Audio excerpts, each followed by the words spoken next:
picked up Alex Hormozi's $100 million offers, not because of the $100 million hype, but I really wanted to know what makes a great offer.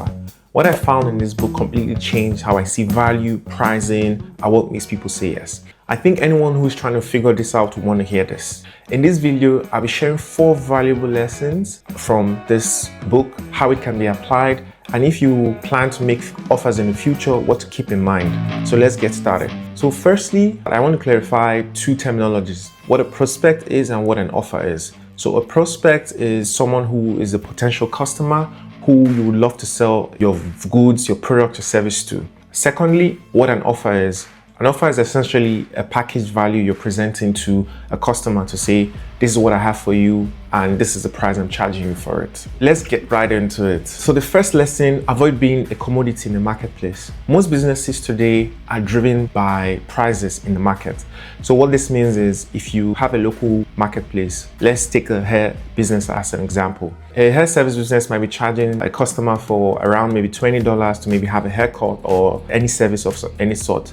If a customer who's living in that area where this business is goes to another business, a similar business, most times they'll be willing or wanting to pay the same $20 for similar service. So what Alex points out is once you have a business that's determined by price in the market, customers will want to go for the cheapest in the market. So in that case, all you're doing is having a business that is just keeping the lights on, which potentially does not have long-term growth plan. So what exactly is the value? He mentioned that you must have a business that is worth 10 times the price that the customer is paying for.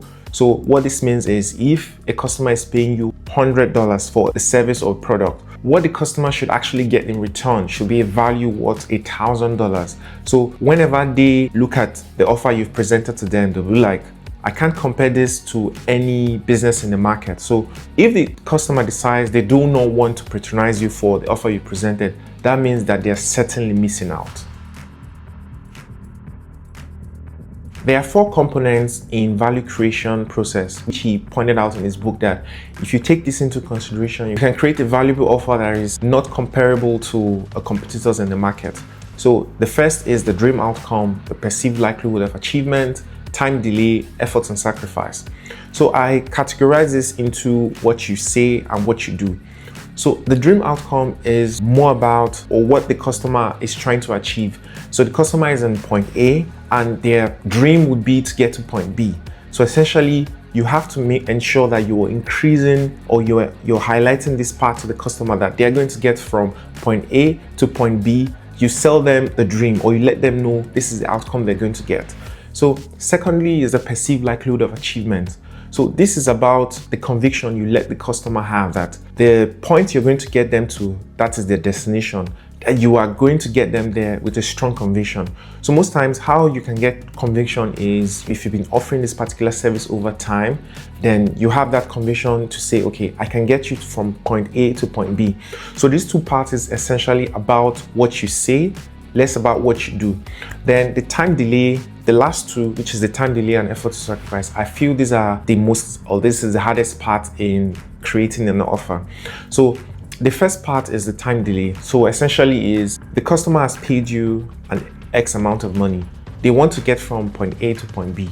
So how quick do you want to get them? So if you are able to get them in a shorter time compared to other businesses, they will definitely choose you over any other business because they don't want to waste time in achieving that dream that they would love to have.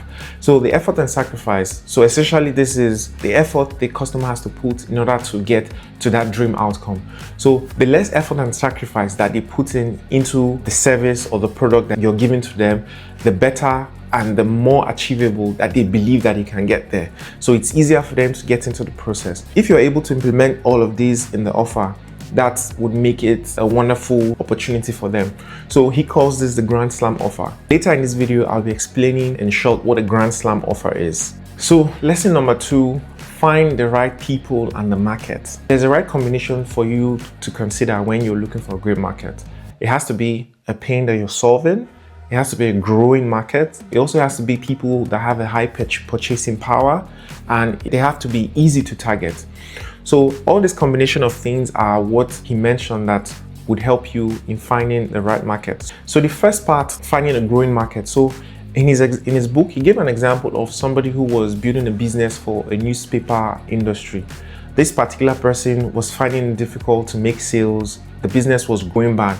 So the person kept changing a lot of things in the business until Alex had to tell him that he was trying to solve a problem for a market that is shrinking, which is the newspaper industry, because these days, not a lot of people are reading newspapers compared to the past. So what the person had to do was, change markets and entirely leave the business and move into a different market. Purchasing power. If you are going into a market, you have to ensure that the people that you are targeting are people who have money. In his book, he talked about someone who was helping people fine-tune your resume. So if you're in such business, the people who you're targeting are people who are mostly unemployed. These people don't have enough money for them to be able to pay you. So he highlights the point, you have to look for people who have access to money and willing to pay to solve a problem. So pain. So he mentioned in his book that evergreen pain points in the market would be health, wealth, and relationships. So most times businesses are either trying to help somebody make money, trying to help them solve to have a better health, or even a relationship. If you find a business within these three categories, you will definitely always see people or find people to solve problems for. So I give you a question. As a relationship expert, if someone asks you, would you want to solve a problem for college students or people who are older, are senior citizens, what would you solve for? If your answer is the senior citizens, you're correct, because these people are old, they have access to money. But if you choose the college students, these people most times, they don't have so much money for them to solve the problems that they are facing. Lesson number 3, you have to pick a specific group of people to serve. This particular lesson, I think, changed my perspective on how I see targeting and trying to solve a particular problem in the market. So I give you an example, someone who's selling a time management product. It's a very generic product. You could price that for $19 in the market. If you have a time management program for salespeople, well, salespeople have enough money because they're trying to make sales and trying to find how they can manage their time to make enough sales. So you could maybe price this for around $40. But if you go one step further, time management for people who are outbound B2B sales, that is very specific, and you can also charge quite a high amount of money for this particular niche. If you go one step further in this, you can do a time management product for people who are B2B sales in the professional and garden tools. These people, one sale they make in their industry can be around $4,000 or $5,000. So if you charge someone for this product $1,000, they'll be willing to pay for it. What I understood from this completely changed my perspective, because the more specific you're trying to solve for certain people, the more you help in crafting your messaging. Because if someone who is a professional B2B sales, when they see your messaging, they feel like this is actually what I need, rather than when they see a time management course, it's generic. Your messaging might just be for everybody, and most times you will not be able to make sales for a specific group of people who have enough money that you can charge them for. Another quick example of finding specific people is a fitness program. If you have a fitness program which could be charged for maybe $20 or $29 compared to a fitness program that are for nurses who are working night shift, this is very specific because you're targeting nurses who don't have time and who want to get into shape. So in that way, if you compare these two products in the market, if you're targeting for a very specific people, you're able to reach them with your messaging, and they understand that you're speaking to them, and it's easier for them to purchase. So lesson number 4, list all the problems your customer is facing and solve all of it. One of the formulas he talked about in this is called divergent thinking. What this means is you can think about different ways to solve an answer. So that means there is no wrong answer. All answers you give is most likely going to be correct. I take an example of a weight loss program. So you have to think about the problem the customer is likely going to face before they buy your product and what they're likely going to face after they buy your product. So potential customer might say, it's hard and confusing, I don't have time, and it's so expensive. So these are 3 problems that someone is thinking about when they want to buy your program. So you have to think about all the problems that a customer is most likely going to face using divergent thinking. So an example would be how to buy food quickly, or how to cook easily, or how to travel and eat stylishly without worrying about your weight. So all this is you framing questions out of the problems that most likely the customer is going to face. So the reason why you have to do this is you have to make sure that you're trying to reduce the friction between what one customer is going to say and what another customer is going to say. One person might tell you they're not buying because they're traveling. One person might tell you they're not buying because they don't know how to cook. So it's always nice to find a specific group of people you want to serve. Think about all the problems they're going to have and look for a way to solve each and every of these problems that they face. After creating all these questions, the next step is to create delivery vehicles. So he talked about using divergent thinking to also find out all the various ways you can create solutions to these questions that you've created. So he categorized how you can create solutions in 3. So it's either one-on-one, a small group, or one-to-many. The one where he talks about which is more efficient is one-to-many.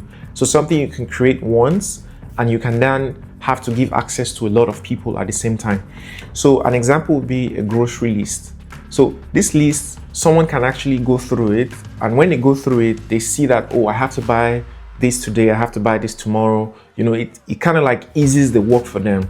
So also, you can also create some sort of calculator that when they buy these groceries, it helps them break down what they have to do to cook for the whole week. So when you have solutions to each of these problems that customers are most likely going to have, when you present your offer to them, it makes it very reasonable that at the end of the day, they say, wow, you have 1 covered, you have 2 covered, you have 3 covered.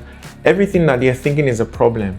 The moment you tell them that you're offering a solution for, let's say, $1,000, they look at and they try to compare what you've just offered to them to the market. They're like, this other person does not have 1, they does not have 2, they does not have 3, and you have it all.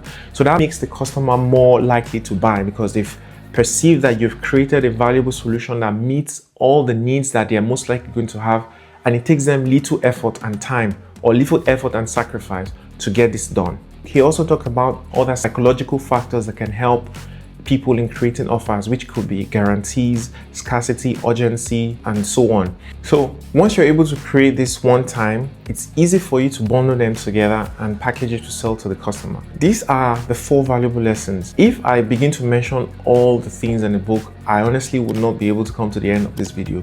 But however, he mentioned a lot of very, very important things such as psychological factors that could help making an offer very presentable. The big question is, how do you put all this together to create a grand slam offer? So first, you have to choose the right market.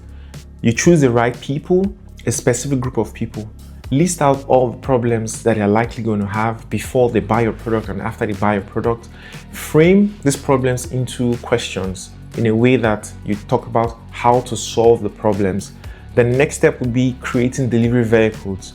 Find out the things that you can create, most likely things that you can create once and be able to reuse it for different people.